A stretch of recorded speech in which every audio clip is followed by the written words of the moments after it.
के लिए।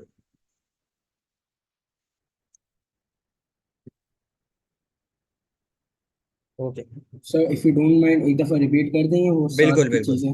मैं रिपीट कर देता हूँ। लास्ट रिवीजन हमने डिजाइन तक किया था। डिजाइन के बाद हमारे पास ग्राफिक्स आते हैं। ग्राफिक्स की डेफिनेशन हमने पढ़ी थी, वो विजुअल एलिमेंट जिन पे कोई डिजाइन बनता है, जिनकी बेसिस पे, जिनको जोड़ के, जो जिनकी प्रेजेंस से, वो एटॉमिक लेवल के एलिमेंट्स जिनकी बेसिस पे कोई डिजाइन क्रिएट होता है, वो ग्राफिक्स कहलाते हैं। उन एलिमेंट्स की 5 कैटेगरीज हैं। या तो वो लाइन होते हैं, या फिर वो शेप होते हैं, या वो टेक्सचर होते हैं, या वो स्पेस होते हैं, या वो फॉर्म होते हैं, या टाइपोग्राफी होती है, या कलर होता है। ये 7 बेसिक एलिमेंट्स हैं जिनकी बेसिस पे कोई डिजाइन डिजाइन किया जाता है। ठीक है। अब सिर्फ नाम लेके तो समझ नहीं आएगा, तो दिखाना भी पड़ेगा कि लाइंस कैसे किसी डिजाइन में इंपॉर्टेंस रखती हैं। अब उससे पहले मुझे ये पता होना चाहिए कि लाइंस का काम क्या होता है, लाइंस क्या करती हैं। लाइंस का बेसिक काम होते हैं डिवीजन, कनेक्शन और हिरारकी, डेकोरेशन, और टू क्रिएट पाथ, जैसे आपकी आई फॉलो करती है। ठीक है। ये 4 काम है: डिवीजन, कनेक्ट करना या हिरारकी बनाना, डेकोरेशन करना, या फिर कोई पाथ क्रिएट करना है जिसे आई फॉलो करती है। ठीक है। अब इसकी एग्जांपल्स देख लेते हैं।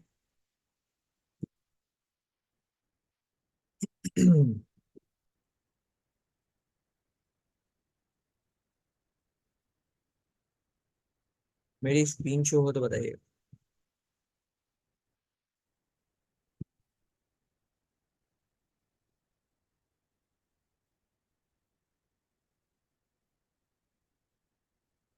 मेरी स्क्रीन आ रही है?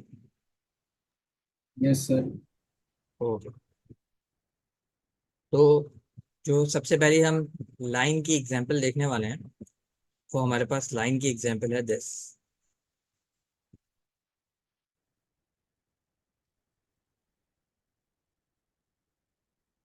ये मेरे पास एक पोस्टर बना हुआ, एजुकेशन अराउंड द वर्ल्ड का कुछ पोस्टर बना हुआ, जिसके अंदर मेरे पास डिफरेंट सेक्शंस हैं जो डिफरेंट बातें कोड कर रहे हैं।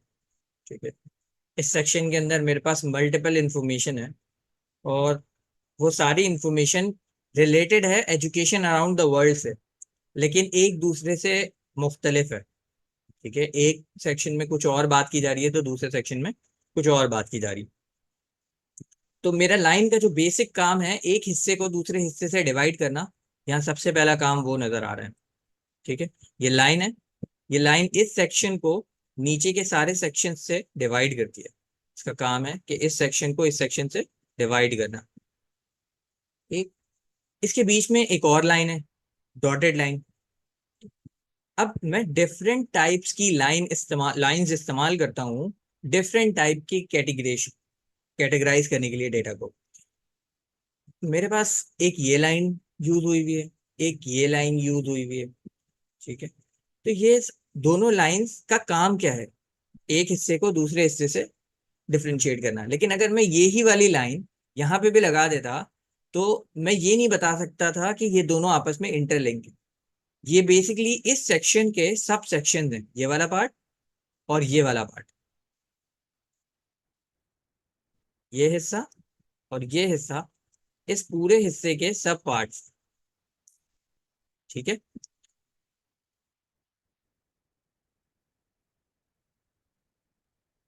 तो मेरे पास लाइंस का पहला काम क्या आ गया? डिवाइड करना, सेक्शंस बनाना किसी भी पोस्ट के अंदर। मेरे पास लाइंस पहला काम क्या करती हैं? एक हिस्से को दूसरे हिस्से से डिवाइड करती हैं। जैसे ये हेडिंग वाला हिस्सा आ गया, फिर उसके बाद इस सेक्शन के अंदर कुछ और बात हो रही है, फिर ये सेक्शन के बाद ये वाले सेक्शन के अंदर कुछ और बात हो रही है, और उसके अंदर भी सब सेक्शन बने हुए हैं। 61 million children are still out of primary school, और उसमें से 32 million of these children are girls. इसी इंफॉर्मेशन का एक और सब पार्ट है ये। तो मैं सब पार्ट्स के डिवीजन के लिए और डिफरेंट टाइप्स की लाइंस इस्तेमाल करता हूँ। डॉटेड लाइंस का वेट, ये सारी चीजें डिफरेंट चीजों को एक्सप्रेस करती हैं।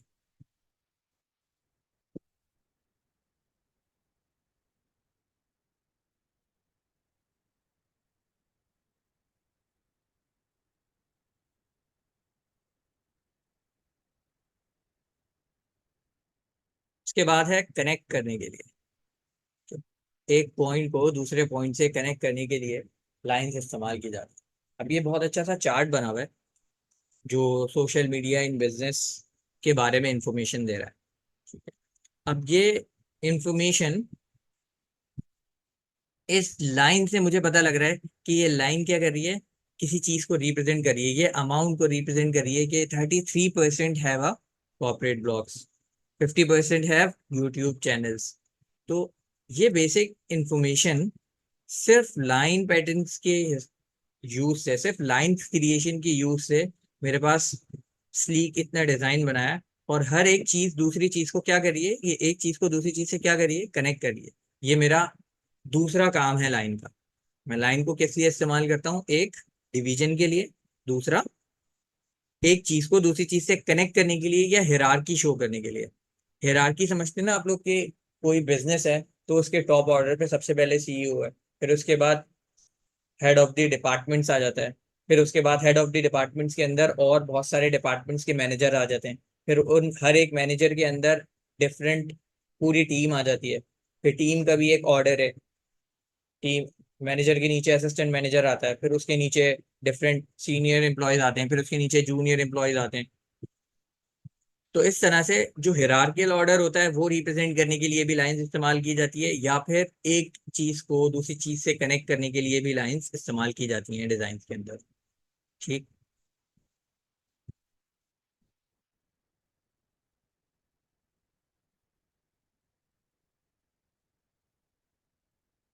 इसके अलावा लाइंस जो है मेरे पास वो यूज होती हैं डेकोरेशंस के लिए, लाइक दिस। अब ये जो यू से या एस से लाइंस बाहर निकल रही हैं, इसका लॉजिकली कोई काम नहीं है पोस्ट के अंदर। कोई पोस्ट किसी ने बनाई हुई है आर्ट्स एंड सिनेमा की, आर्टिस्ट एंड सिनेमा की, और इसके अंदर डिफरेंट लाइंस यूज की गई हैं। और ये सारी लाइंस अगर आप देखेंगे तो जाके कन्वर्ज होती है एक पॉइंट पे, और वो पॉइंट है मेरी हेडिंग। तो लाइंस बेसिकली पाथ क्रिएट करने के लिए, कनेक्ट करने के लिए, डेकोर करने के लिए इस्तेमाल की जाती हैं। एक ही लाइन के मल्टीपल पर्पस भी हो सकते हैं एक ही पोस्ट के अंदर, ठीक है। अभी हम देखेंगे कि किस तरह कोई लाइन पाथ क्रिएट करने के लिए इस्तेमाल की जाती है। मेरे पास एक इमेज है, दिस वन। इमेज क्वालिटी थोड़ी थोड़ी नहीं, काफी खराब है। तो अब ये एक रोड मैप है किसी भी चीज का, एक रोड मैप है इंटरनेट थिंग्स का, मोबाइल फ्यूचर, ठीक। अब पहला सेक्शन ये रहा। अब आपको कैसे पता चल रहा है कि इस पहले सेक्शन के बाद इधर जंप नहीं करना है, इधर जाना है? ये लाइंस क्रिएट कर रही हैं वो पाथ। ये लाइंस हैं जो इस पूरी जर्नी के एक पार्ट को दूसरे पार्ट से कनेक्ट कर रही हैं, ठीक है। लाइंस का यूज समझ आ रहा है कि लाइंस की क्या यूजेस हैं। डिवीजन यूज है, मैं कोई भी पोस्ट क्रिएट करता हूँ तो एक हिस्से को दूसरे हिस्से से डिवाइड करने के लिए लाइंस यूज होती है। किसी एक हिस्से को दूसरे हिस्से से कनेक्ट करने के लिए लाइंस यूज होती हैं। कोई हिरार्की शो करने के लिए लाइन यूज होती है, कोई डेकोरेशन के लिए लाइन यूज होती है, और लाइंस यूज होती हैं सिंपल ऑब्जेक्ट्स क्रिएट करने के लिए। जो भी आप शेप डिफाइन करते हो, कभी भी किसी भी पोस्ट के अंदर कोई शेप आप बनाने जाते हो, आप सबसे पहले उसकी आउटलाइन ड्रॉ करते हो। सबसे पहले वो लाइन से बनाया जाता है वो शेप, उसकी पहले बॉडी बनाई जाती है, फिर उसके अंदर डिटेलिंग की जाती है, ठीक है। तो सिर्फ लाइंस यूज करते हुए आप इस तरह के डिटेल शेप्स भी बना सकते हो। ये आइकन्स बने हुए हैं सारे, ये सब लाइन बेस्ड आइकन, सब में सिर्फ लाइंस यूज हो रही है, कोई फिलिंग नहीं है, कोई डिटेलिंग नहीं है, सिर्फ लाइन। तो लाइन एक बहुत बेसिक कंपोनेंट है आपके ग्राफिक एलिमेंट का। जो ग्राफिक एलिमेंट्स होते हैं उनमें से एक बहुत बेसिक और इम्पॉर्टेंट एलिमेंट है आपका लाइन। डेकोर के लिए कैसे यूज होती है?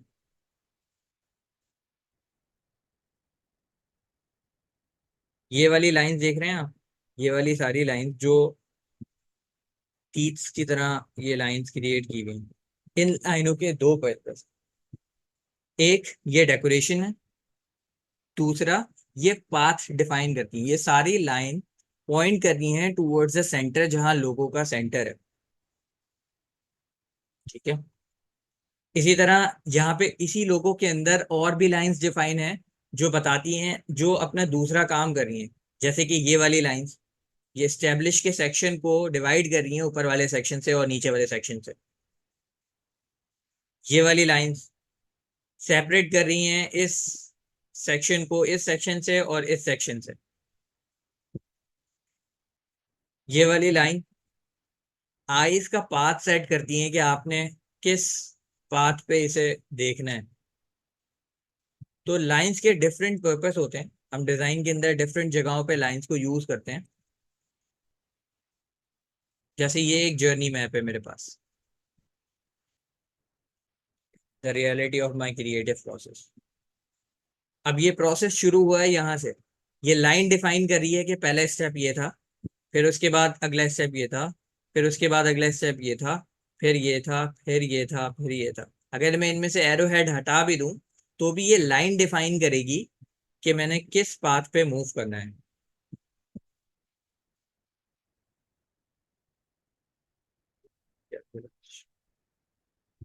Can be line use to show directions. Yes exactly. Lines, वो जो फ्लो वाली बात मैंने की ना, कि आपकी आइज किस पाथ पे फ्लो करेंगी किसी भी पोस्ट को देखते हुए, वो लाइंस बेसिकली डिसाइड करती हैं कि वो कौन सा पाथ होगा, वो कौन सा फ्लो होगा।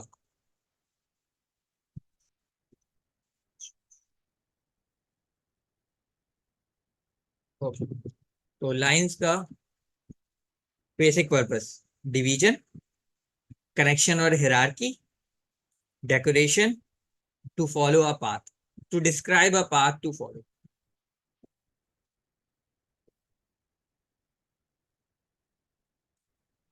अब इस डिजाइन के अंदर इन लाइंस का कोई कोई मतलब नहीं है, लेकिन यूज की हुई है क्योंकि ये एज ए डेकोरेशन इस्तेमाल हो रही है। ठीक है। ये 3D लुक देने के लिए इसके हाई एंड एजेस और low side areas, shadow areas define करने के लिए यूज की गई डेकोरेशन है। इसी तरह लाइन और दूसरी डेकोरेशंस, बैकग्राउंड पैटर्न्स बनाने के लिए भी इस्तेमाल की जाती है। जैसे कि ये सिर्फ लाइंस की बेसिस पे, लाइंस और किस तरह वो कर्व हो रही हैं इसकी बेसिस पे एक 3D इफेक्ट, इल्यूजन क्रिएट किया हुआ है। तो जो मेरा पहला एलिमेंट है लाइन का, वो एक बहुत इंपॉर्टेंट एलिमेंट है जो मेरी डिजाइनिंग में यूज होता है। ठीक है। मेरे विजुअल एलिमेंट्स से line, shape, texture, space, form, typography and colour, उसमें से मैंने क्या डिफाइन कर लिया? लाइंस डिफाइन कर लिया कि लाइंस किन कामों में इस्तेमाल होती है। ठीक है। नेक्स्ट है मेरे पास शेप्स। अब शेप्स पढ़ने से पहले थोड़ी सी शेप की थ्योरी समझ लेते हैं कि शेप की थ्योरी क्या है, शेप क्या चीज होती है। लाइंस मेरे पास स्ट्रेट लाइंस होती हैं जो 2 पॉइंट्स पे मुश्तमिल होती है, स्टार्टिंग और एंड पॉइंट, और कनेक्टेड नहीं होती हैं आपस में। जबकि शेप मेरे पास एक ऐसा क्लोज एरिया होता है, जैसे मैं लाइन को लूं और उसके दोनों एजेस पकड़ के मिला दूं आपस में, तो मेरे पास एक क्लोज एरिया बन जाएगा। तो वो क्लोज एरिया मेरे पास शेप कहलाता है। अब ये जो शेप होती है, ये मेरे पास दो तरीके की बनती है।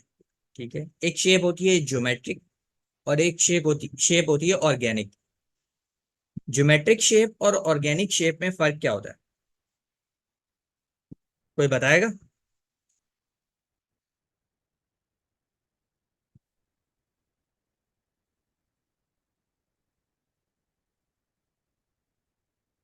हाँ भाई जैन।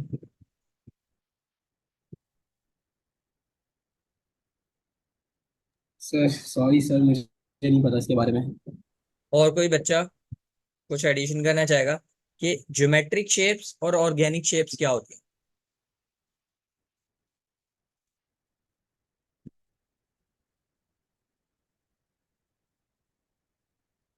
ओके, मुझे ये बताना। ठीक है, इससे पहले एक चीज समझते हैं, शेप्स के तीन मोड होते हैं। या तो शेप आउटलाइंड होती है, सिर्फ आउटलाइन स्ट्रक्चर होता है। ठीक है। या फिर शेप फिल्ड होती है, यानी इसके अंदर का एरिया फिल्ड हुआ हुआ होता है। या फिर शेप नेगेटिव होती है। अब नेगेटिव शेप थोड़ी सी कॉम्प्लिकेटेड चीज है, वो मैं दिखा के समझाऊंगा। एक्चुअली जो शेप का एरिया, समटाइम्स मैं ऐसे शेप्स बनाता हूँ जिनको बनाने से मेरा अंदर का एरिया स्पेस खाली रह जाती है। तो जो वो बीच की अंदर की स्पेस खाली रह जाती है वो नेगेटिव स्पेस होती है। मैं एग्जांपल्स के साथ अभी समझाऊंगा तो समझ आ जाएगी।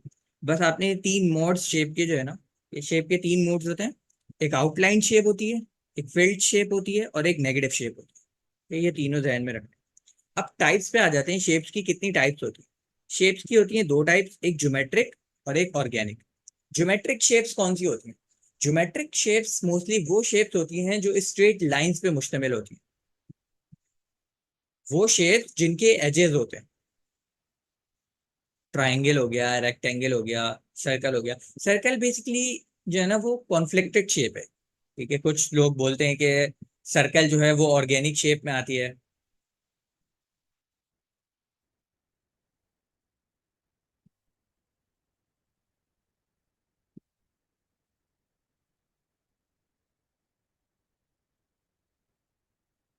Exactly, geometric shapes are created using mathematical rules and have precise sharp edges. वही मैं बात कर रहा था कि स्ट्रेट लाइंस पे मुश्तमिल होती हैं बाउंड्रीज इसकी, और शार्प एजेस होते हैं। ठीक है, जिनके पास एजेस होते हैं ना, किनारे होते हैं, वो शेप्स बेसिकली ज्योमेट्रिक शेप्स कहलाती हैं। ठीक है। अब circle geometric shape, thank you Areeba. Circle एक ज्योमेट्रिक शेप क्यों नहीं है? क्योंकि सर्किल के पास कोई कॉर्नर्स नहीं होते। ठीक है, तो ये एक डिबेट है कि सर्किल ज्योमेट्रिक शेप है या नहीं है। खैर वो एक डिबेट है, वो चलता रहता है, लेकिन मेरे हिसाब से हर वो शेप जो आप अपने, आपका ज्योमेट्री बॉक्स होता था ना, वो ज्योमेट्री बॉक्स के अंदर जितने भी आपके पास टूल्स होते थे, डी होता था, कंपास होता था, रूलर होता था, तो आप उन ऑब्जेक्ट्स को यूज करते हुए जो शेप्स क्रिएट कर सकते हैं ना, वो सारी शेप्स ज्योमेट्रिक शेप्स होती है। ठीक है, तो क्योंकि हम कंपास को यूज करते हुए सर्किल बना सकते हैं, तो कैलकुलेटेड सर्किल होता है, तो हम सर्किल को भी as a geometric shape consider कर सकते हैं। लेकिन मोस्टली लोग नहीं भी करते हैं, तो एक कॉन्फ्लिक्टेड बात है। इसलिए हमें अभी बहस करने की जरूरत है भी नहीं कि ज्योमेट्रिक शेप है या नहीं है। हमारा मौजू है कि हमने समझना है कि ज्योमेट्रिक शेप्स क्या होती हैं और ऑर्गेनिक शेप्स क्या होती हैं। तो ज्योमेट्रिक शेप्स वो शेप्स होती हैं जिनके पास शार्प एजेस होते हैं, कॉर्नर्स होते हैं। ठीक है, तो यकीनन हमारे पास कुछ एग्जांपल्स भी होंगी फिर ज्योमेट्रिक शेप्स की। बिल्कुल।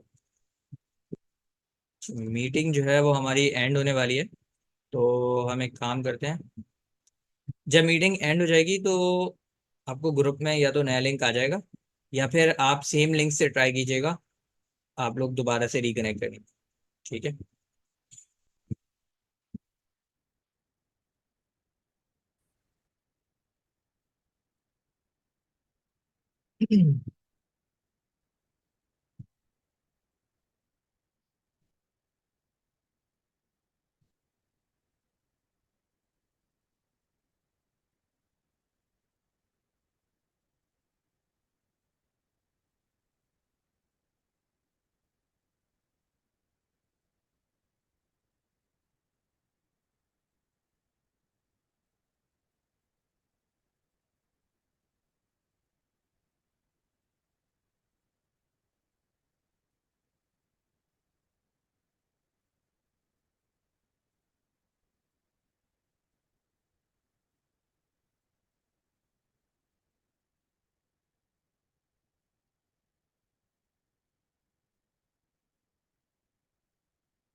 तो मेरी स्क्रीन आ रही है सबको?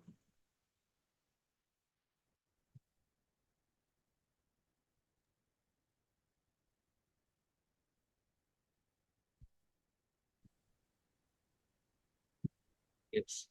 ओके। तो जो स्क्रीन पे शेप आपको नजर आ रही है, आपके हिसाब से वो कौन सी शेप है? ज्योमेट्रिक और ऑर्गेनिक?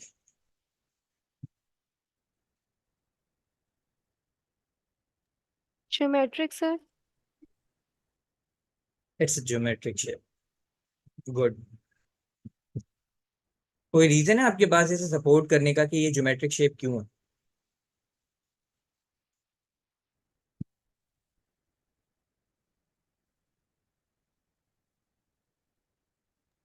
सर क्योंकि सारी लाइंस एक दूसरे को कनेक्ट कर रही हैं, मतलब एक सही वे में, मे बी। ठीक है, अभी हमने, यस नीलम, शार्प एजेस। एजेस बेसिकली बताते हैं मुझे कि कोई शेप ज्योमेट्रिक शेप है या फिर वो ऑर्गेनिक शेप है। अभी हमने ऑर्गेनिक शेप की डेफिनेशन नहीं पढ़ी, हम पढ़ेंगे, अभी हमें समझ में आ जाएगा कि ऑर्गेनिक शेप क्या होती है। यस अलिश भाई, बिल्कुल, इसमें एजेस मौजूद हैं, इसीलिए ये एक ज्योमेट्रिक शेप है। और ये तमाम शेप जिससे मिलके ये बना हुआ है वो खुद भी एक ज्योमेट्रिक शेप है। तमाम शेप्स जिनसे मिलके ये एक नई शेप बनी हुई है वो खुद भी किस तरह की है? ज्योमेट्रिक शेप है। इस पिक्चर को ऐड करने का स्पेशली मकसद यही है कि बताना कि बहुत सारी ज्योमेट्रिक शेप्स मिलके भी एक नई ज्योमेट्रिक शेप बना सकती है।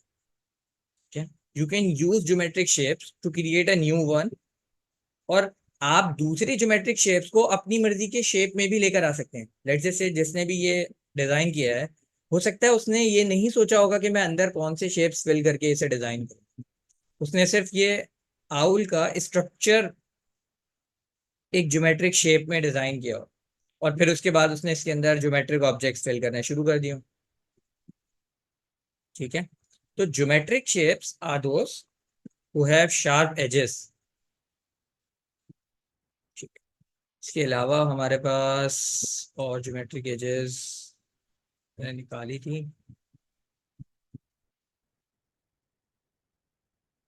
This one, samurai. एक ये भी ज्योमेट्रिक शेप्स की एग्जाम्पल है। इसके अंदर, इस शेप के अंदर कोई भी नॉन ज्योमेट्रिक ऑब्जेक्ट मौजूद नहीं है। ये जितने भी शेप्स हैं, पॉलीगॉन्स और हेक्सागॉन्स और ट्राइंगल्स और रेक्टेंगल्स, कुछ शेप मोल्ड करके बनाए गए।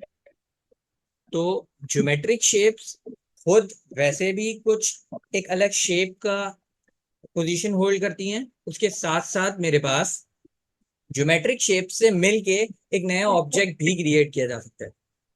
Please be on mute.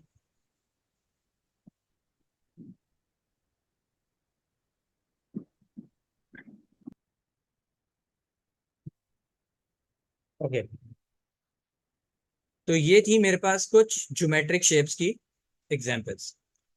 अब मेरे पास ज्योमेट्रिक शेप की डेफिनेशन हो गई, ठीक है, मुझे समझ में आ गया ज्योमेट्रिक शेप क्या होती है।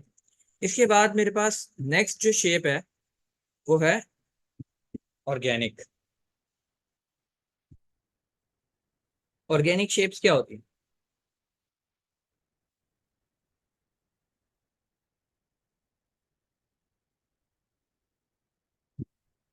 जी, कोई बताएगा कि ऑर्गेनिक शेप्स क्या होती है? मैंने वैसे अभी चैट में एक आंसर पढ़ा था, किसी ने शायद लिखा था ऑर्गेनिक शेप्स की डेफिनेशन।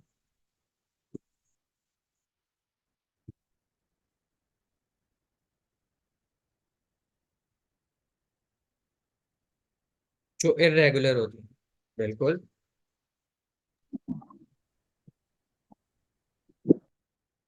अगर आसान अल्फाज में बोले तो वो शेप्स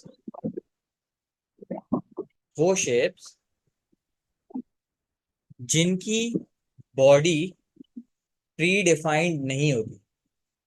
ठीक है, फ्री बॉडी शेप्स जिनके पास एजेस नहीं होते बल्कि सॉफ्ट कर्व्स होते हैं, वो ऑब्जेक्ट्स मेरे पास किस तरह के ऑब्जेक्ट्स कहलाते हैं? Organic objects. और इन्हें ऑर्गेनिक क्यों कहते हैं? इन्हें ऑर्गेनिक कहने की एक वजह है। क्या वजह है, कोई बताएगा? किसी भी चीज को ऑर्गेनिक कहते हैं तो क्यों कहते हैं?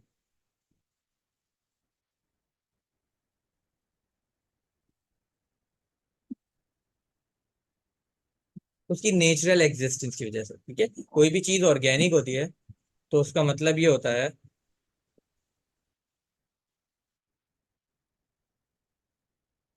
तो उसका मतलब ये होता है कि ये ऑब्जेक्ट नेचुरल है, ठीक है। और नेचुरल है का मतलब ये है कि अब मैं शेप्स को नेचर से कनेक्ट कर, वो शेप्स जो नेचुरली अकर होती हैं वो मोस्टली ऑर्गेनिक होती हैं, ठीक है। ऑर्गेनिक शेप्स इसीलिए उसका नाम ऑर्गेनिक रखा गया है क्योंकि मोस्टली नेचर में मेरे पास ऑर्गेनिक शेप्स होते हैं। जैसे कि सर, जैसे कि फ्लावर्स के शार्प एजेस नहीं होते, जैसे कि फ्रूट्स शार्प एजेस नहीं होते, जैसे कि ट्रीज। अब अगर आप ट्रीज, क्लाउड्स बिल्कुल नीलम। अब अगर आप कोई स्पेसिफिक जो है वो ट्री के एक ब्रांच को लेके बैठ जाओ कि बोलो सर ये देखें इसका तो शार्प एज है, तो ऐसा नहीं है। मैं ओवरऑल ट्री के स्ट्रक्चर की बात कर रहा हूँ। जब हम ट्री ड्रॉ करते हैं, जब हमने बचपन में हमेशा ट्री ड्रॉ किया था तो ऐसे गोल गोल राउंड्स ड्रॉ करते थे ना। तो क्यों गोल राउंड्स ड्रॉ करते थे हम उसके लिए? क्योंकि नेचुरली वो ऐसे ही अकर होता है। तो जो ओके, तो अभी तक के डिस्कशन हम समराइज कर लेते हैं।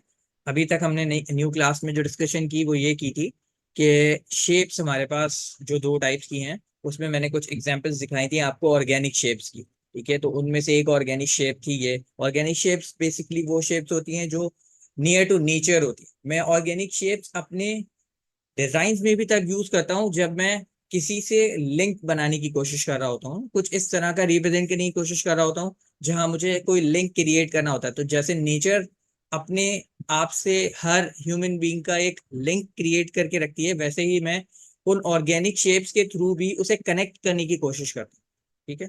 तो एक मैंने ऑर्गेनिक शेप की एग्जांपल ये दिखाई आपको, एक ऑर्गेनिक शेप की एग्जांपल ये दिखाई मैंने। फिर इसके अलावा मैंने आपको ज्योमेट्रिक शेप्स की एग्जांपल दिखाई। उसके अंदर एक एग्जांपल ये है, जो ये टैटू बना हुआ है ये कंप्लीटली ज्योमेट्रिक ऑब्जेक्ट्स पे बना हुआ है, ठीक है। और उसके बावजूद बहुत क्लीन लुक दे रहा है। इसके अलावा मैंने आपको रियल लाइफ हमारे लोगोस में दिखाया कि हमारे पास पूमा के लोगों में जो चीता या टाइगर जो भी बना हुआ है, ये मेरे पास एक ऐसा ऑब्जेक्ट है जो ऑर्गेनिक शेप पे बना हुआ है। ये डव मेरी ऑर्गेनिक शेप पे बनी हुई है, और ये लोगो शेल का ऑर्गेनिक और सिमेट्रिक के मिक्सचर पर है, ठीक है। इसके अलावा एक पिक्चर जो मुझे बहुत पसंद है जिसमें एक कॉन्सेप्ट यूज किया गया। मैंने बोला था ना, जब मैं कनेक्ट करने की कोशिश करता हूँ तो फिर मैं ऑर्गेनिक ऑब्जेक्ट्स इस्तेमाल करता हूँ, ठीक है। मुझे लिखना था मून, मून में मेरे पास आते हैं डबल ओ, ठीक। तो ऊपर वाला एम और नीचे वाला एन मैंने सिमेट्रिक ऑब्जेक्ट्स यानी एम और एन के लेटर्स यूज किए, ज्योमेट्रिक ऑब्जेक्ट्स हैं। लेकिन बीच में जो दोनों ओ थे, उस एक ओ को मैंने रिप्रेजेंट किया है as a moon, for moon object. और उससे नीचे मैंने जो दूसरा ओ था उसको as a water body reflection दिखाया है। और क्योंकि वाटर बॉडी एक ऑर्गेनिक शेप है तो इसका ऑब्वियसली कोई डिफाइंड शेप नहीं आएगा। वाटर बॉडी पे जब मैं इस पर्सपेक्टिव से देखता हूँ तो मेरे पास मून का कोई डिफाइंड शेप नहीं आता, और मूविंग वाटर पे तो खास तौर पे। तो ये मूविंग वाटर दिखाया हुआ है। ये कॉन्सेप्ट मुझे अच्छा लगा था तो मैंने ऐड किया कि कनेक्ट करने के लिए जब भी मैं यूज करता हूँ ना, तो मैं अपने ऑर्गेनिक ऑब्जेक्ट्स और ऑर्गेनिक शेप्स यूज करता हूँ, ताकि मैं अपने व्यूअर को, देखने वाले को रिलेट करवा सकूं कि भाई वो जो चीज वो देख रहा है उससे वो कनेक्ट कर पा रहा है, ठीक।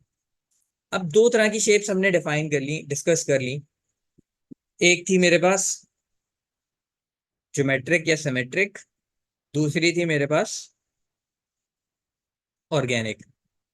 समटाइम्स मैं चीजें बनाता हूँ, जैसे मैंने पीछे भी एग्जांपल थी, जो इन दोनों के मिक्सचर में बनती है, ठीक है। एक और कॉन्सेप्ट जो मुझे बहुत अच्छा लगा था वो ये था कि ये जो हेक्सागोन बनाया हुआ है, ये हेक्सागोन है या डायमंड शेप है जो भी है, इस हेक्सागोन को टॉप वाली साइड से कंप्लीटली सिमेट्रिक बनाया गया है, लेकिन क्योंकि इसकी हाफ बॉडी वाटर के अंदर दिखाई है, तो water has no defined shape, और ना ही रिफ्लेक्शन में कोई डिफाइंड शेप आती है।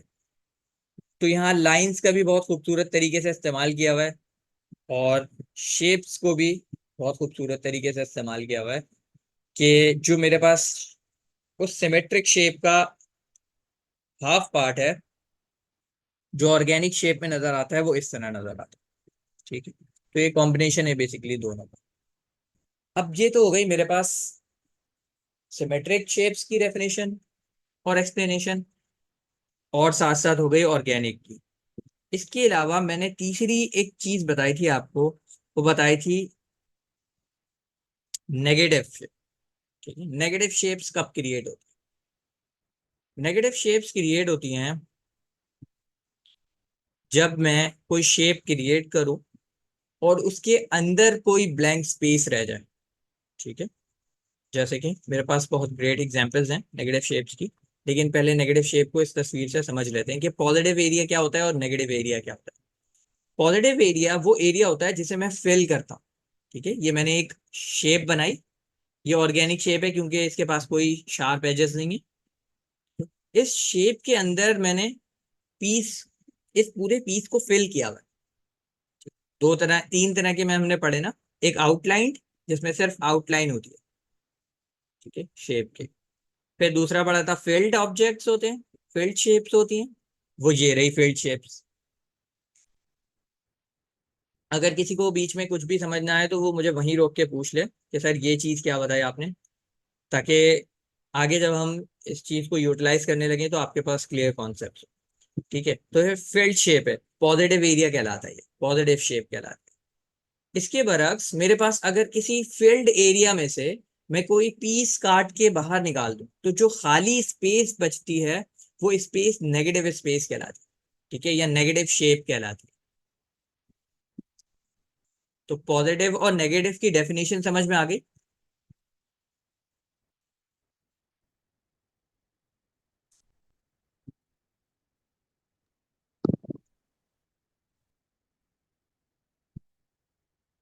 No, yes yes yes. Okay Aamna, क्या समझ में नहीं आया आपको? पॉजिटिव या नेगेटिव?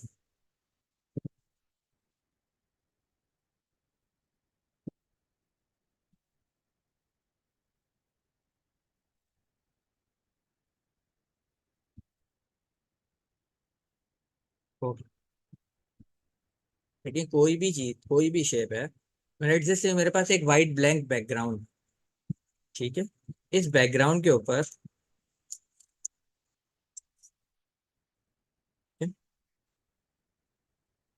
मेरे पास ये बैकग्राउंड मौजूद है।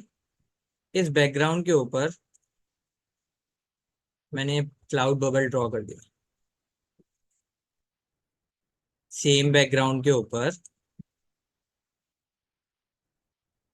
मैंने एक और बबल ड्रॉ कर दिया, लेकिन इस बार इस बबल का फिल जो है वो सॉलिड कलर रखेंगे। ठीक है, फिर मेरे पास, अब क्योंकि ये जो है वो वाइट बैकग्राउंड है, इसलिए मैं पहले से इसको कलर कर लेता हूँ। ये मेरे पास एक कलर्ड एरिया है। ठीक है, इस कलर्ड एरिया के ऊपर मैंने कोई भी शेप,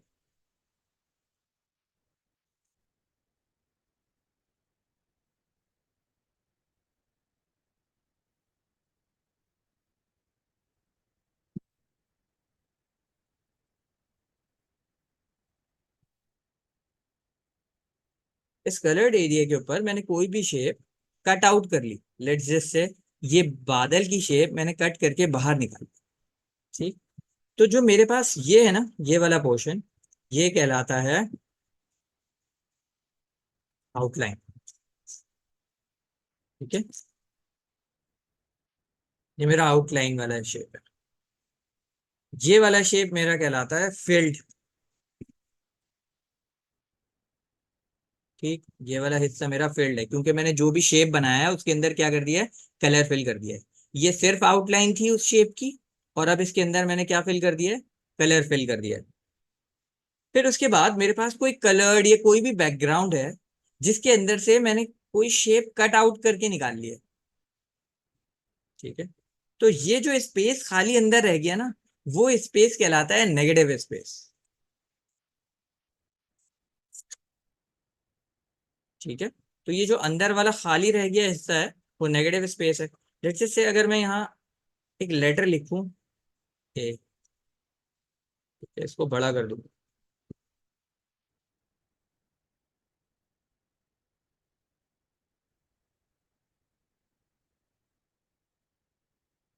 अब इस ए के अंदर अगर मैं इसका कटआउट निकाल लूं तो ये जो ए का बीच वाला हिस्सा है ना,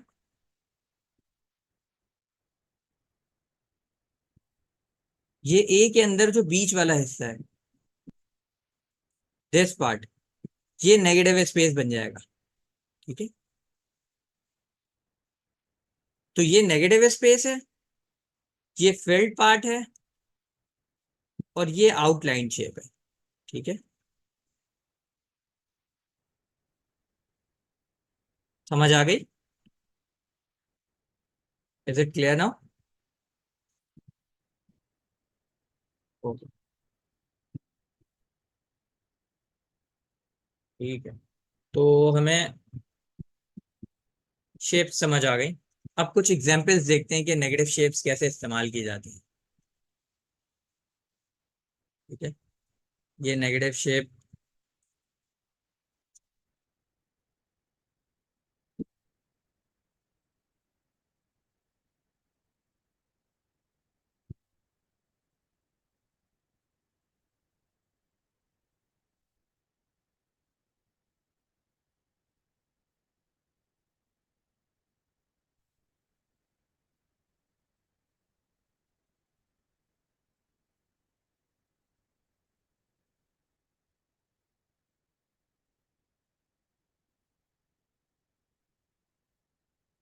तीन बन गई।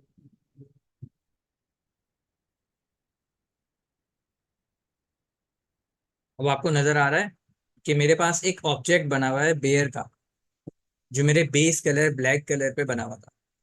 ठीक है, और उस मेन ऑब्जेक्ट के अंदर से, ब्लैक कलर के बेयर के अंदर से, मैंने व्हाइट कलर का ऑब्जेक्ट इस तरह कट आउट करके निकाला है कि अंदर मेरे पास एक और ऑब्जेक्ट की शक्ल बनकर आ गई है, जो कि उसका बेबी बेयर है। तो ये एक नेगेटिव स्पेस की यूजेज की एक बहुत अच्छी एग्जांपल है। ठीक है, इसके अलावा मेरे पास और एग्जांपल्स हैं नेगेटिव स्पेस की।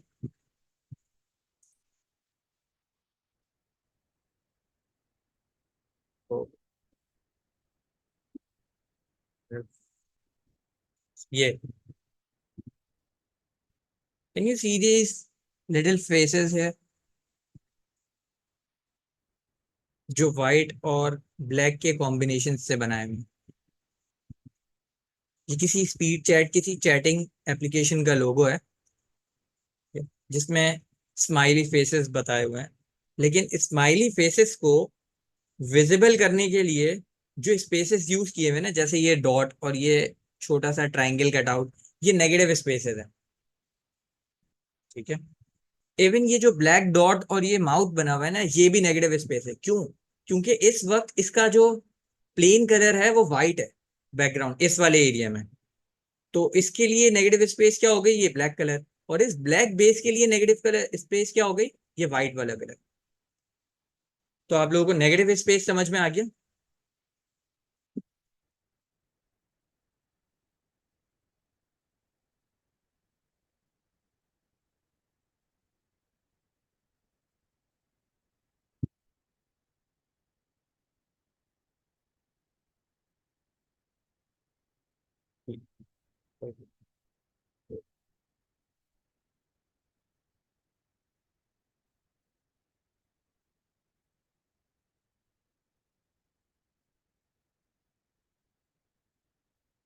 ठीक है, तो जल्दी से समराइज कर लें कि आज की क्लास में हमने क्या क्या किया।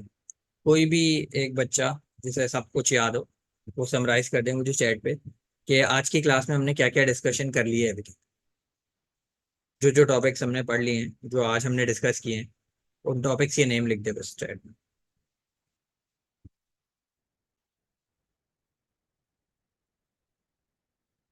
ग्राफिक्स की डेफिनेशन, ठीक है।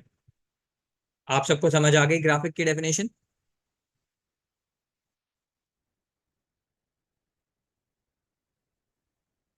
सेवन पार्ट्स ऑफ ग्राफिक्स, ठीक है। एलिमेंट्स ऑफ ग्राफिक्स कहेंगे, बेसिकली पार्ट्स भी कह सकते हैं, लेकिन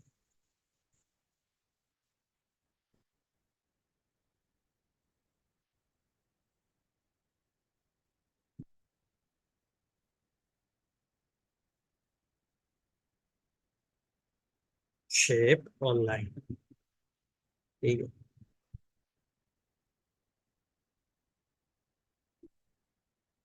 तो हमने अभी तक पढ़ा, अपने लास्ट डिस्कशन के रिवीजन के बाद हमने डेफिनेशन पढ़ी कि हमारे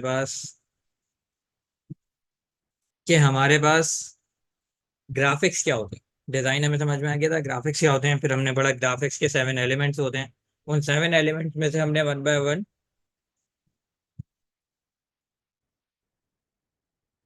ठीक है, उन सेवन एलिमेंट्स में से वन बाय वन हमने दो एलिमेंट्स कवर कर लिए, एक लाइन और एक शेप्स, ठीक है। लाइन में हमने पढ़ा कि लाइन के काम क्या होते हैं, क्या चीजें लाइन कवर करती है। लाइन करती है डिवीजन का काम करती है, कनेक्ट के हिराकी का काम करती है, डेकोरेशन का काम करती है, और पाथ क्रिएट करने का काम करती है, जिसे मेरी आई फॉलो करती है, ठीक है। फिर उसके बाद आती हैं शेप्स। शेप्स क्या होते हैं? शेप्स क्लोज एरियाज होते हैं। शेप्स की डेफिनेशन देखिए। फिर उसके बाद हमने देखा कि शेप्स जो है मेरे पास टू टाइप्स के होते हैं, ज्योमेट्रिक और ऑर्गेनिक। फिर मैंने समझा कि ज्योमेट्रिक शेप्स क्या होते हैं और ऑर्गेनिक शेप्स क्या होते हैं। शार्प एजेस और soft edges natural, organic shapes natural occurring होते हैं और यूजुअली कनेक्ट करने के लिए इस्तेमाल किए जाते हैं डिजाइन के अंदर, ठीक है। इसके अलावा मैंने पढ़ा कि तीन टाइप्स या मोड्स होते हैं किसी भी शेप के, या तो वो आउटलाइंड होता है, या फील्ड होता है, या नेगेटिव होता है, ठीक। अब इन सारी चीजों का दिखाने का जो मेरा पर्पस था, वो ये बताना था कि कैसे डिजाइन्स के अंदर, कैसे इन एलिमेंट्स को यूज किया जाता है किसी भी डिजाइन को क्रिएट करने के लिए।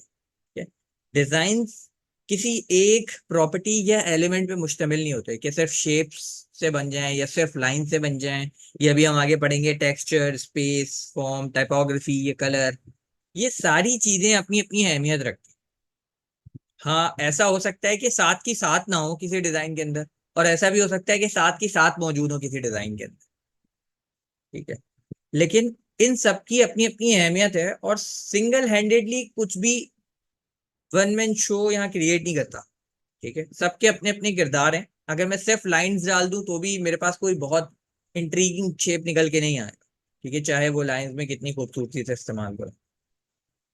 लेकिन समटाइम्स ऐसा भी होता है कि उसमें थोड़ी बहुत शेप्स या पैटर्न या टेक्सचर ऐड करके उसे बहुत ज्यादा इंटरेस्टिंग बनाया जाता है।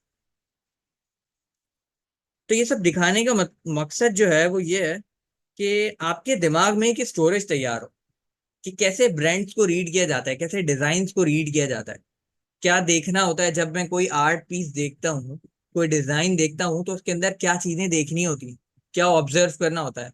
ऐसे नहीं, आप में, किसी ग्राफिक डिजाइनर में और किसी भी लेमैन में ये फर्क होना चाहिए कि आपको पता हो कि जब आपके सामने कोई आर्ट आया है, कोई डिजाइन आया है, तो आपको उसके अंदर क्या देखना है, ठीक है। ओके, 5-10 मिनट में ये मीटिंग खत्म होने वाली है, तो हम सेम लिंक से ज्वाइन करेंगे, ठीक है। तो मुझे ये देखना पड़ता है कि मेरे अंदर और एक लेमैन के अंदर ये फर्क रहे कि मुझे टेक्निकलिटीज पता हो, ठीक है। लेमैन को ये अच्छा लगता है कि हाँ भाई, सारे सेक्शन सॉर्टेड हैं, सब कुछ मुझे समझ में आ रहा है, नजर आ रहा है, दिखाई दे रहा है। लेकिन आपको पता होना चाहिए कि ये लाइंस हैं जो ये सेपरेशन क्रिएट करी हैं, जिसकी वजह से किसी पढ़ने वाले को, देखने वाले को ये प्लीजिंग टू आई लग रहा है। वरना अगर वही सारी लाइंस में हटा दूं उस स्ट्रक्चर के अंदर से, तो सब कुछ घिचमिच हो जाएगा, सब आपस में आके फंस जाएगा एक दूसरे, ठीक। तो बेसिकली आपने अपने जहन के अंदर एक लाइब्रेरी तैयार करनी है। ये सिर्फ यहाँ रुकना नहीं है, ठीक है। ये ऐसे नहीं है कि आपने एक दफा देख लिया, जो सर ने दिखा दिया वो देख लिया, और बस इसके बाद जो है वो इनफ हो गया, अब मैं जो हूँ वो सारी चीजें कर सकता हूँ।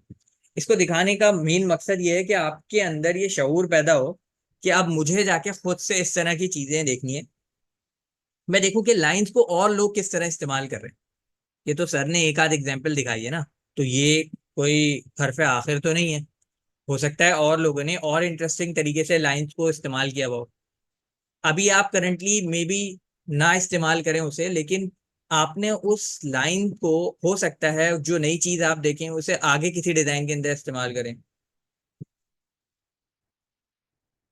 नहीं, जैन मैंने अभी यही बताया कि जरूरी नहीं है कि किसी भी एलिमेंट के अंदर साथ के साथ, किसी भी डिजाइन के अंदर साथ के साथ एलिमेंट मौजूद हो। ऐसा भी हो सकता है किसी में सिर्फ दो हों और वो बहुत इंट्रीगिंग डिजाइन। और ऐसा भी हो सकता है कि किसी एलिमेंट में साथ के साथ मौजूद हो लेकिन वो इतनी घिचपिच कर दें वो साथ के साथ एलिमेंट कि आपको डिजाइन ही बुरा लगने लगे, आपको समझ ही ना आए कि ये डिजाइन कहना क्या चाह रहा है। और ऐसे डिजाइन प्रैक्टिकली मौजूद हैं जो इतने ज्यादा ओवर कलरिंग और कलर चेंजिंग, कलर स्कीम्स का ध्यान नहीं रखते, कि जो अच्छी चीज भी होती है ना उस डिजाइन के अंदर वो भी डैम्प हो जाती है इस वजह से कि कलर ओवरकम कर लेते हैं उस चीज को। सिर्फ एक कलर का फैक्टर उस पर इतना इफेक्ट करता है। तो आपको ये भी ध्यान रखना होता है कि आप कोई चीज ओवर किल ना करें। लेमन तो बोलेगा कि भाई मुझे 5 कलर चाहिए, ठीक है। ये आपको पता होना चाहिए कि किसी भी डिजाइन थीम के अंदर 3 से ज्यादा कलर इस्तेमाल नहीं, 3 मैक्सिमम। जब चौथा कलर आप इंट्रोड्यूस कराते हैं ना तो वो ऐसे होता है कि बस वो कलर हाईलाइट्स में इस्तेमाल हो रहा हो, कहीं पे कहीं शेडोज के अंदर वो कलर हो, ठीक है। वो जब हम प्रैक्टिकली कुछ डिजाइन बनाना शुरू करेंगे तो फिर उन चीजों का ध्यान रखेंगे। लेकिन मोस्टली हम जब कुछ डिजाइन करते हैं, कुछ क्रिएट करते हैं, तो हम ये ख्याल रखते हैं कि कोई भी चीज ओवर किल ना हो। शेप्स इस्तेमाल कर रहा हूँ तो इतनी शेप्स इस्तेमाल कर दी कि जो टेक्स्ट लिखा था वो समझ ही नहीं आ रहा, वो सब ओवरलैप हो रहा है एक दूसरे के ऊपर। तो ऐसे नहीं करना होता चीजों को, मुझे ध्यान से चलना होता है, बैलेंस लेके चलना होता है। अब क्योंकि आप लोगों ने कहा था कि इस वीक तो नहीं असाइनमेंट आपको चाहिए, तो अब क्लास हमारी होगी नेक्स्ट वीक में, आपके पास बीच में होंगे तकरीबन 6 दिन 5 दिन होंगे, ठीक है। तो आपने इस बीच के दिनों में, असाइनमेंट तो खैर नहीं है ये, आपने as a self learning task आप लोगों ने ये पढ़कर आना है कि अगर जैसे अभी हमने जो है ना, एक चीज है मुझे डिस्कस भी करनी है आप लोगों से, हम असाइनमेंट इसके बाद डिस्कस करते हैं।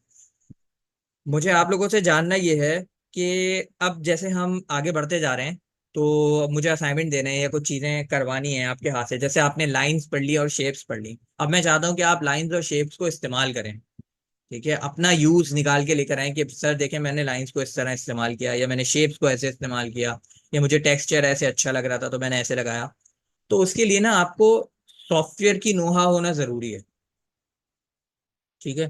तो मेरा सवाल अब आपसे ये है कि हम नेक्स्ट क्लास से थोड़ी सॉफ्टवेयर की नो हाउ करके फिर इन एलिमेंट्स को अप्लाई करते जाएं और लर्न करते जाएं, या फिर आपको पहले सारे elements as a theory learn करें और फिर उसके बाद हम किसी सॉफ्टवेयर पे जाएं। जी भाई, डिस्क्रीट का वो बताएं, कौन सा डेटा, एनालॉग और डिस्क्रीट? हसन भाई प्लीज आप म्यूट कर लें। ओके, गलती से भूल गया होगा सॉरी ये। कोई बात नहीं, कोई बात भाई, अभी क्लास में था, मैंने कहा ज्वाइन करके देखो तो नहीं। Okay please continue. ओके। तो स्टूडेंट्स से सवाल था मेरा, ठीक है।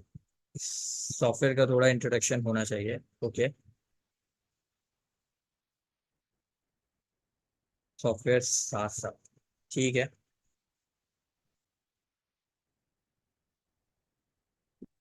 फिर भी साथ से लेकर चलो, ऐसे करना सॉफ्टवेयर सॉफ्टवेयर, ठीक है।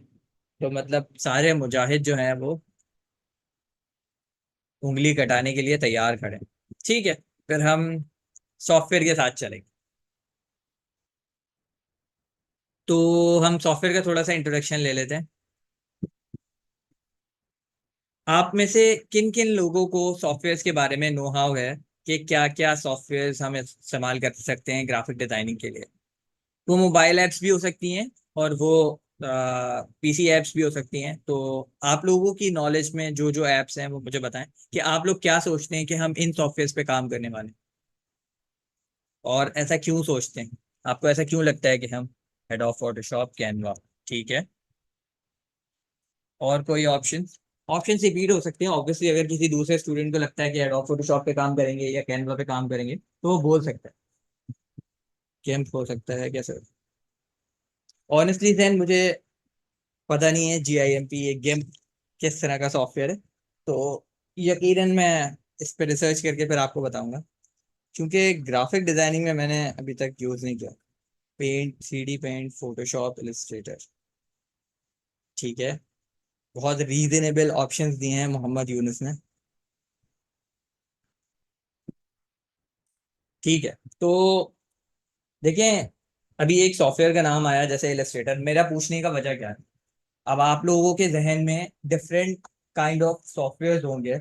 जैसे कि जैन ने बोला आप Photoshop, Illustrator, paint, 3D paint वगैरह यूज करेंगे। कुछ बच्चों ने बोला, जैन ने बोला कोई गिम्प यूज करेंगे, किसी ने बोला कैनवा, फोटोशॉप। तो अब होता क्या है, हम समझते हैं कि ये सारे सॉफ्टवेयर एक ही जैसे काम के लिए बने, लेकिन ऐसा है नहीं। ये सारे सॉफ्टवेयर बहुत डिफरेंट कामों के लिए बने। फोटोशॉप एक रास्टर बेस्ड सॉफ्टवेयर है, जबकि इलस्ट्रेटर एक वेक्टर बेस्ड सॉफ्टवेयर है। किसी को पता है रास्टर और वेक्टर में क्या डिफरेंस होता है?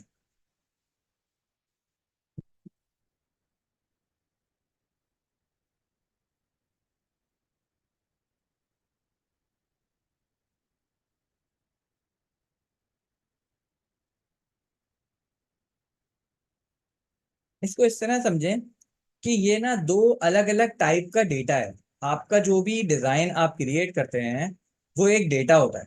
कंप्यूटर तो और कुछ नहीं समझता, वो तो 0 1 की बाइनरी बिट्स समझता है। ठीक है, आप क्या करते हैं, अपने उस आर्ट को डिजिटल डेटा में कन्वर्ट करते हैं।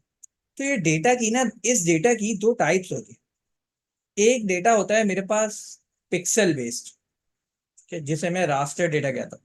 वेक्टर डेटा को हम बाद में डिस्कस करेंगे, क्योंकि अभी वो हमारा टॉपिक नहीं है। हम आएंगे वेक्टर डेटा की तरफ, लेकिन अभी पहले आपको ये समझ आना कि रास्टर डेटा क्या होता है और रास्टर सॉफ्टवेयर क्या होते हैं, ये जानना जरूरी है। तो रास्टर डेटा क्या होता है? रास्टर डेटा होता है pixel based data. Pixel based data का मतलब मेरा यह है कि अब मैंने फिक्स्ड कर दिया है कि मेरे पर यूनिट एरिया पे इतने पिक्सल्स मौजूद हैं। ठीक है, पिक्सल क्या होता है? एक डॉट होता है, वो एक कलर एटॉमिक लेवल की एंटिटी है जो आपकी किसी भी डिजाइन के अंदर मौजूद होती है। अक्सर आपने सुना होगा कि जूम करने पे पिक्चर पिक्सलेट हो जा रही है। ठीक है, ये जो पिक्सलेट होने का कॉन्सेप्ट है ना, वो यही है कि आपने वो जो इमेज बनाई है, वो इमेज बनाई है इतने यूनिट एरिया पे इतना पिक्सल देखने की। ठीक है, वो कहता है, मैं रिपीट कर देता हूँ। रास्टर जो इमेज है या रास्टर जो डेटा है मेरे पास, वो पिक्सल बेस्ड डेटा होता है। और पिक्सल बेस्ड डेटा होने का मतलब ये है कि मैंने पर यूनिट एरिया पे, कि मैंने डिसाइड कर लिया कि मेरा एरिया इतना है, मेरी इमेज का साइज ये है, let's just say 300 bye 200 pixels. ठीक है, ये मेरी इमेज का साइज है। अब इस साइज के अंदर मैंने विड्थ पे सेट कर दिया कि 300 पिक्सल्स ही आएंगे, और हाइट पे सेट कर दिया कि 200 पिक्सल्स आएंगे। अब जब मैं इस पिक्चर को जूम करने की कोशिश करता हूं ना, तो मैं क्या करता हूं, उन फिक्स पोजीशन पे। ठीक है, तो हम ये डिस्कस कर रहे थे कि हमारे पास जो रास्टराइज डेटा होता है वो basically fix quantity of pixels होते हैं। तलहा का सवाल था, तलहा मौजूद है ना यहाँ पे?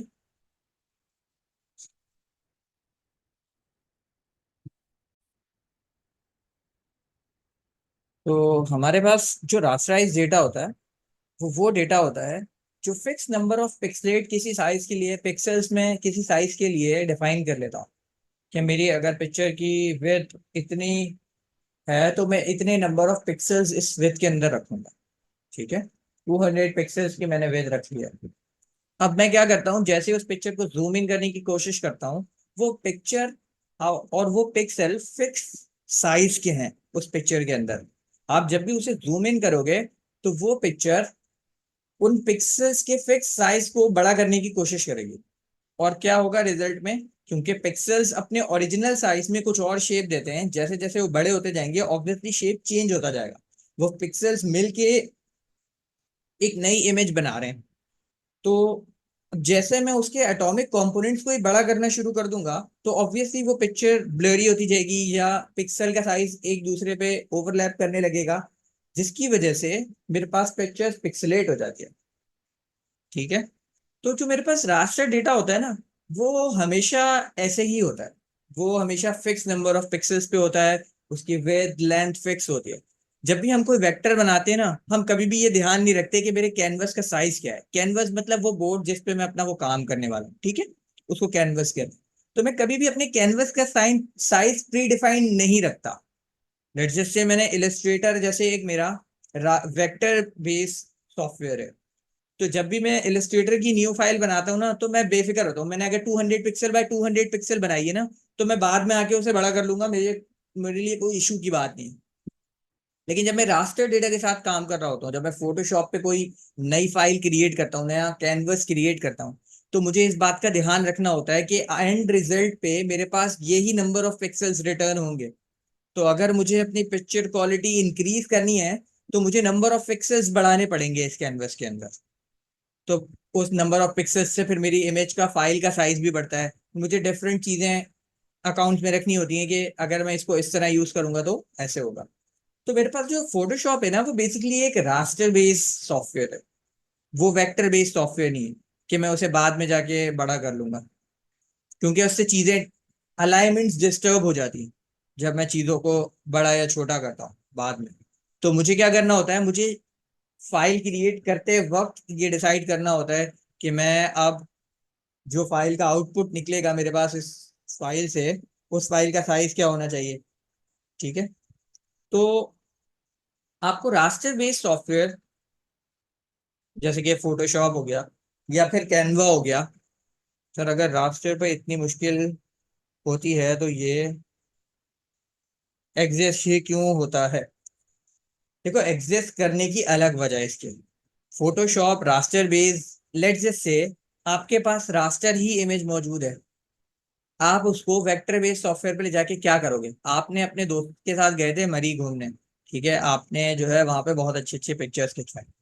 अब जब आपके कैमरे ने एक बार वो पिक्चर क्लिक कर ली ना, उस कैमरे के सेंसर साइज के हिसाब से आपके पिक्चर के पिक्सल्स डिफाइन हो गए। उस पिक्चर पे इतने ही नंबर ऑफ पिक्सल्स रहेंगे, अब आप कुछ भी कर लें, अनटिल अनलेस आप एआई से आके उस पिक्चर पे कैनवस पे एक्सटेंड करके जनरेट ना करवा दें। ठीक है, वो अलग सिनेरियो है। अभी जब आपके पास वो रास्टर इमेज मौजूद है और उस इमेज के अंदर आपके फेस के आगे से एक कबूतर उड़ के जा रहा था, चलो लेट जैसे सर के ऊपर से उड़ के जा रहा था, और वो पिक्चर में कैप्चर हो गया। अब डेटा है आपके पास रास्टर बेस, ठीक है। अब आपने वो कबूतर हटाना है उस पिक्चर में से, कैसे हटाओगे किसी भी वेक्टर बेस्ड सॉफ्टवेयर में से, नहीं हटा सकते। ठीक है।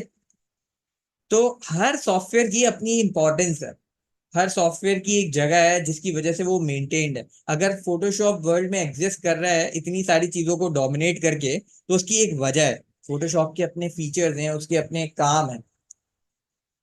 ठीक। फोटोशॉप स्टार्ट में क्यों सिखाया जाता है, इलस्ट्रेटर ना टूल्स का समझो बम्बार्डमेंट है किसी भी बेसिक स्टूडेंट के ऊपर।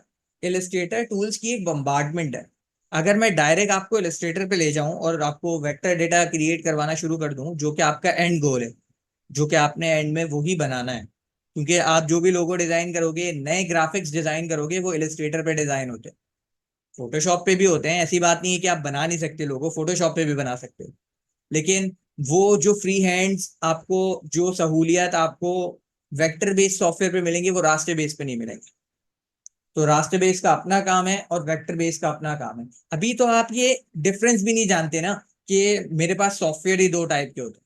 ठीक है, अभी तो मेरे लिए पहले ये समझना जरूरी है, इसलिए मैं पहले ही स्टेप से चलूंगा। मुझे ये पता होना चाहिए कि रास्टर चीजें होती क्या है, क्योंकि जब भी आप ग्राफिक्स के वर्ल्ड में उतरोगे ना, तो आपको स्टार्ट से बेसिक से काम करने को ना बहुत कम मिलेगा। आपको ज्यादातर काम मिलेंगे ऑलरेडी रास्टराइज इमेज पे, डेटा पे, कि भाई ये रास्टर डेटा मौजूद है, जाओ इस पे ये चेंजिंग करके दिखाओ। ठीक है, तो उसके लिए आपको रास्टर बेस्ड सॉफ्टवेयर की ही जरूरत पड़ेगी। प्लस दोनों के टूल्स आई वुड से कि 70% सेम मिलेंगे आपको।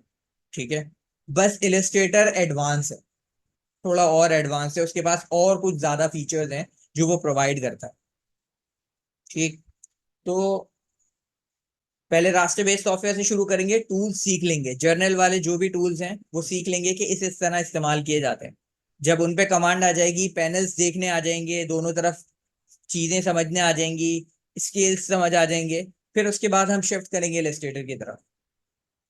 ठीक है, तो रास्टर बेस्ड सॉफ्टवेयर से शुरू करने का मकसद बेसिकली ये है कि आपको टूल्स से इंट्रोड्यूस कराया जा सके आसान चीज के साथ। जब भी कोई चीज सिखानी होती है तो पहले आसान चीज दिखाते हैं। अगर मैं पहले ही आपको इलस्ट्रेटर दिखा दूंगा, आधे लोगों की उम्मीद वैसे ही टूट जाएगी। अब बोलेंगे सर कि इलस्ट्रेटर तो दिखा दिया आपने, पर ये इतने सारे टूल्स हैं और हर टूल के अंदर अपने मल्टीपल काम है। एक टूल है ना, क्रॉप टूल है या कोई सा भी टूल है, ब्रश टूल है, लासो टूल है, उसके मल्टीपल पर्पस है। कितने याद रखोगे मुझे बताओ? अगर हर टूल के 3 पर्पस भी हैं और वहां 12 टूल हैं या 10 टूल हैं, तो 30 तो पर्पस यही होगा। आप कितना याद रखोगे कि किस टाइम पे क्या यूज करना है? ये चीज आती है खैर प्रैक्टिस के साथ, लेकिन जब छोटे टूल्स से, कम टूल्स से शुरू करोगे, हाथ सेट होता जाएगा, लर्न करता जाएगा, मसल मेमोरी बनती जाएगी। कंट्रोल सी कंट्रोल वी करने की, कंट्रोल जी करने की, सबसे ज्यादा जो की आप प्रेस करेंगे वो होगा कंट्रोल जी। कंट्रोल जी अनडू करने के लिए यूज होता है, कभी भी कोई गलती हो जाए तो कंट्रोल जी करना होता है। ठीक है, पहला लेसन दे दिया है मैंने आज। फोटोशॉप या इलस्ट्रेटर जो भी सॉफ्टवेयर आप समझना चाह समझ लो। ये वैसे यूनिवर्सल की है अनडू करने का, कंट्रोल जी। तो गलतियां अगर करेंगे, मैंने ये बताया है अभी नीलम कि हमारे पास जो सॉफ्टवेयर हैं उनके टूल पैनल्स डिफरेंट हैं एक दूसरे से थोड़े। इलस्ट्रेटर थोड़ा एडवांस है और फोटोशॉप थोड़ा इजी टू यूज टूल्स हैं उसके अंदर। अंडरस्टैंड करना इजी है, जब टूल पे ग्रिप आ जाएगी तो फिर हम मूव करेंगे। और जो मैंने की बताई थी वो था कंट्रोल जी। कंट्रोल जी का मतलब होता है अनडू करना, जो भी काम आपने किया उसे अनडू कर दें।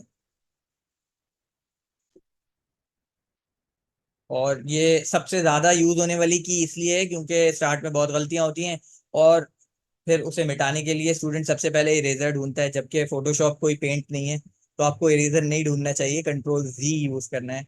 जो भी आपने लास्ट एक्शन परफॉर्म किया होगा वो रिवर्ट हो जाएगा। ठीक है, तो नेक्स्ट क्लास से हम शुरू करेंगे फोटोशॉप के बारे में। अब मुझे आप लोग ये बताएं कि आप लोगों को फोटोशॉप इंस्टॉलेशन की भी गाइड चाहिए, या मैं एक्सपेक्ट करूं कि यूनिवर्सिटी स्टूडेंट्स हैं का नेक्स्ट टाइम जब हम क्लास में आएंगे तो आप सबके पास सब अपने पीसीज पे फोटोशॉप इंस्टॉल्ड होगा।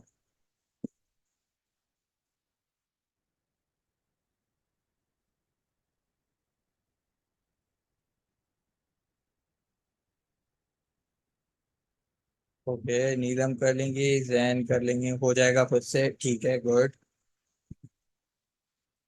इंस्टॉल कर लेंगे। ठीक है, आप लोग एक दूसरे की हेल्प भी कर देना ग्रुप में, इसीलिए हो, लेट जैसे किसी को कोई इशू आ रहा हो, कोई मसला आ रहा हो कुछ इंस्टॉलेशन में, तो वो एक दूसरे की हेल्प कर दे। और अगर आप लोगों को, वैसे तो मुझे ये बात नहीं सिखानी चाहिए, लेकिन अगर क्रैक वर्जन चाहिए हो, नहीं मिल रहा हो किसी को, तो मुझे बता देना, मैं उसका भी लिंक दे दूंगा। ठीक है, बाकी एक दूसरे की हेल्प करना। नेक्स्ट क्लास तक हमारे पास फोटोशॉप होना चाहिए। और ऐसे नहीं कि अब फोटोशॉप इंस्टॉल कर लिया तो बिल्कुल ब्लैंक आ रहे हैं। ठीक है, आपने कोशिश ये करनी है कि जब आप आएंगे तो आप फोटोशॉप के बारे में कुछ ना कुछ पढ़ कर आएंगे कि फोटोशॉप क्या है, किस तरह का सॉफ्टवेयर है, कैसे इस्तेमाल किया जाता है, ये मैं सिखाऊंगा।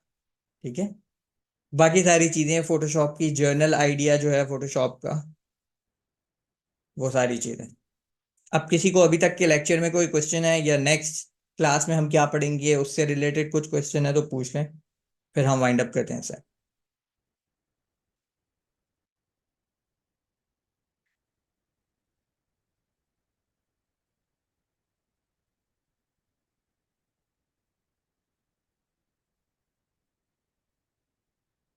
No, okay.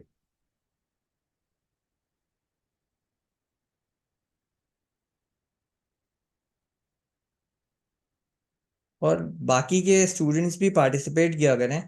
मैंने देखा है सिर्फ ये 3-4 स्टूडेंट हैं, नीलम, असना, जैन, अनम, यही लोग सवाल जवाब में पार्टिसिपेट करते हैं, अलिशबा। ये इनके अलावा बाकी स्टूडेंट्स क्या कर रहे हैं? ये 5-6 नाम हैं, हम 12-15 लोग होते हैं इधर। यूनुस भी करते हैं।